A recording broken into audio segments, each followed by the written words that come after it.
الكبيرين بين ريال مدريد وأتلتيكو مدريد في مواجهة خامسة في تاريخ الفريقين عبر هذا السوبر. سبق أن تواجه في منافسات سابقة ومناسبات مختلفة، لكن اليوم موعد آخر يأتي مشاهدينا متابعينا بعد أن تحدد الطرف الأول للسوبر الإسباني ولنهائي السوبر بفوز البارسا بالأمس بنتيجة كبيرة على أتلتيك بلباو.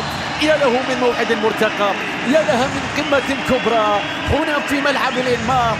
ديربي مدريد مشاهدينا، بل السوبر ديربي في ليلة كبيرة جدا بانتظار صافرة هذا الحكم ماتيو بوسكيت الذي حصل على الشارة الدولية قبل هذا الديربي، والذي يتحدث مع قائدي الفريقين. وبهذه المناسبة أيضا نرحب بالمحلل التحكيمي والخبير التحكيمي أيضا الذي سيرافقني في هذه المباراة. كابتن خليل تفضل، لك الكلمة. أهلا وسهلا فارس، أهلا وسهلا بالمشاهدين الكرام. الحكام اليوم طاقم جديد، طاقم يعني حقيقي الواحد يفخر إنه هذا العمر يقود مثل هذه المباراة. إنجاز كبير، أول مباراة للحكم في هذا الموسم، أول مرة يتقلد هذه الشارة 2006. شوف اللقطة، شوف التصويبة، يا رباه يا فالفيردي، يا جابي لاسينسيو، روديجر، كاريراس في نص الملعب سيكون بيلينغهام وتشواميني وكاميفينغا في المقدمة، رودريغو، غونزالو غارسيا وفينيسيوس جونيور. هذه التشكيلة التي يبدأها هذا الرجل الواضح في الصورة فالفيردي، والتمريرة تأتي والكرة تصل بعد ذلك في الجهة اليسرى، حاول العرضية الرأسية لكن بابي الكرة بترجع، المحاولة والبينية يحاول فيها لكن لورينتي يعود، فينيسيوس يخطف الكرة. هذا فينيسيوس يريد الآن أن يعود مرة أخرى إلى المشهد ويريد أن يلعب دور البطل في غياب كيليان امبابي. موسم تراجعت فيه أرقامه، موسم زادت فيه بعض الأحاديث. الكرة اللي بتصل إلى ألفاريز في مكان أتلتيكو ما زال في الديربي، يريد أن يؤكد ذلك جوليانو سيميوني، لكن نشوف ونتابع هنا في هذا اللاعب هانسكو، والكرة بتصل مرة أخرى أو بوبيل وصلت في الجهة اليسرى لأتلتيكو مدريد. البحث عن الكرات العرضية الرأسية يا سورلوت، ما زالت الكرة لكن إشارة، والكرة عدت وتحولت إلى خارج الملعب ضربة مرمى. تحولت إلى خارج الملعب ضربة مرمى، حتى وإن فاز أتلتيكو في غونزالو غارسيا. كرة ثابتة لمصلحة الميرينغ ريال مدريد، كرة ثابتة عرضية عالية رأسية، لكن الكرة بعد ذلك تبعد. تمريرات، يا لهذه الكرة، يا لهذه اللقطة، عرضية تأتي لكن روديجر تشعر بأن أتلتيكو مدريد يفتقد إلى اللمسة قبل الأخيرة في الكثير من اللقطات، في الكثير من الوصول.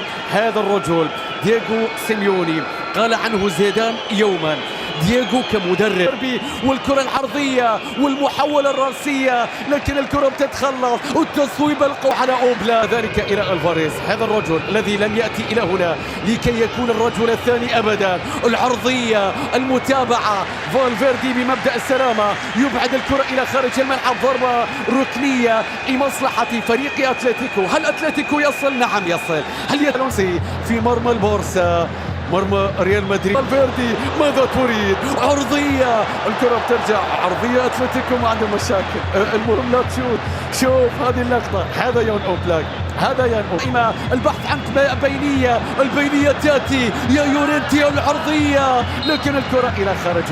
متابع يتركها، العرضية تأتي، المحاولة، الكرة من أليكس باينا، ولكن الكرة تعود له مرة أخرى. يا أتلتيكو، يا أتلتيكو، لكن الكرة بتتخلص، والكرة انزال الكرة إلى فالفيردي. شوف تغيير الاتجاه، يورنتي في التغطية، والمحاولة إلى بيلينغهام، إلى رودريغو، لكن يورنتي مرة أخرى في التغطية، والكرة بتتحول إلى خارج الملعب. 4 دقائق وقت بدل ضايع. كل ما تبقى مشاهدينا الآن التحول، المرور الآن، العرضية الآن، ريال مدريد الآن لكن طارت الكرة على رودريجو. يا للكرة، يا للقطة، رودريجو ما زال، رودريجو حدى، رودريجو صوب، الكرة بترجع، وصلت إلى فالفيردي. ريال مدريد يقاتل قبل نهاية الشوط، العرضية قصيرة لكن الكرة تسقط، عادت إلى كاريراس، بيرسل الكرة إلى فينيسيوس، لاعب على لاعب، هنا العرضية الرأسية تأتي يان أوبلاك، ممتاز في التوقيت، والكرة بتتحول، سرعة كبيرة، يان أوبلاك وكورتوا يرد عليه. الله على التصدي هنا، والكرة والخروج وتغطية خط الدفاع، والكرة تصل إلى تشواميني إلى كاريراس، شوط في قمة التقدم. شوف رودريجو، حلول فردية، مهارة، ارسال الكرة إلى فالفيردي بيلعب الكرة إلى كورتوا اللي بدورة يرسلها عالية، بيلينغهام راسية إلى غونزالو، مراقب متابع. في حالات كثيرة غونزالو غارسيا كان وحيدا ولم تتهيأ له فرص عديدة في شوط المباراة الأول، ولكن المحاولات كانت لرودريجو، كانت بعض المحاولات لبيلينغهام وأيضا فينيسيوس. الكرة بترجع مرة أخرى إلى جوليانو سيميوني في الجهة اليمنى، طلب الكرة في مكان سليم الآن في هذه اللقطة والمحاولة من كاراغال، ولكن الكرة بتتحول إلى خارج الملعب إلى ضربة مرمى. والمقامة هنا في ملعب الإمام وتحديدا في جدة. نورمان سيكون بديلا في شوط المباراة الثاني بالنسبة لدييغو سيميوني، والكرة تصل إلى سورلوث، التصويبة يا للدقيقة الأولى، كادت أن ترد على الدقيقة الأولى في شوط المباراة الأول. يا سورلوث أنت خطير حتى وأنت لا تسجل.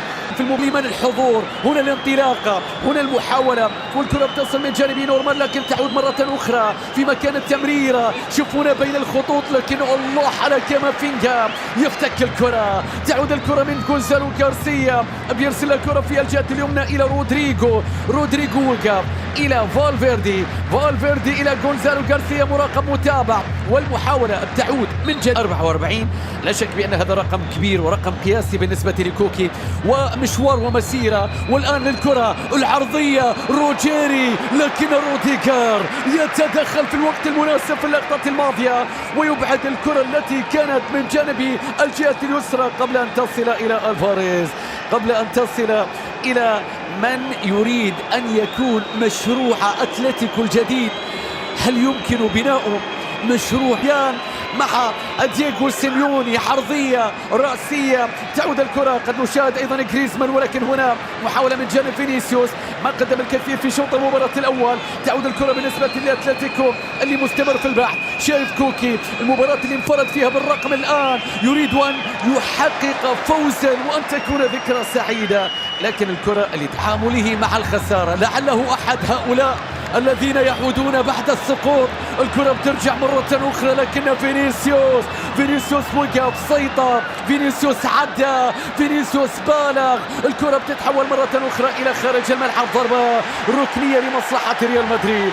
بأنه قد يخرجوا مرة أخرى، خرجوا من ركنية، كرة عرضية، كورتوا كانت سهلة هذه اللقطة، وسط تصفيق. نشوف الآن محاولة من بيلينغهام للتغيير، يصنع، شوف رودريجو والهروب، شوف فتح المساحة وتحرك غونزالو غارسيا في المباراة. النتيجة حتى الآن 2-0، إلا إذا كان لأتلتيكو رأي آخر في هذا التوقيت. هنا العرضية، هنا الكرة، هنا المحاولة، ولكن عديدة أيضا دييغو سيميوني في محاولة أيضا تحجيم خطورته، أو بيلينغهام هذه لعباتك، فرانك غارسيا، تحرك فيني، والتصويبة غير راية، فينيسيوس وقف. هناك خطأ في اللقطة الماضية، لم يكن هناك تفاهما بين غارسيا وبين فينيسيوس في اللقطة الماضية. جميلة كانت من بيلينغهام لكن لم تكن كذلك بنفس الجمال بعد كرة فرانك غارسيا. هذا بيلينغهام، عادت إلى رودريجو يتقدم، رودريجو بغير الاتجاه إلى فالفيردي. هذه الخطورة، هذه التصويبة، هذه المتابعة، إنه يسدد على أن تصطدم في أي أحد وتغير اتجاهها إلى المرمى. الكرة بعد ذلك وصلت إلى مندي إلى خارج الملعب في اللقطة الماضية إلى رمية تماس في لاعب طايح على أرضية الملعب، لكن هذا كاريراس اللي يقدم موسم رائع. وشايف هنا مع ما زالت المحاولة، راحت بعد ذلك وصلت الكرة باتجاه اللاعب الواضح في الصورة، كامافينجا وصل حاول لكن ضربة والكرة ثابتة عرضية عالية، الكرة بترجع مرة أخرى باتجاه فران غارسيا عرضية راسية، المتابعة ما زال. لا تنسى الإعجاب والاشتراك في القناة.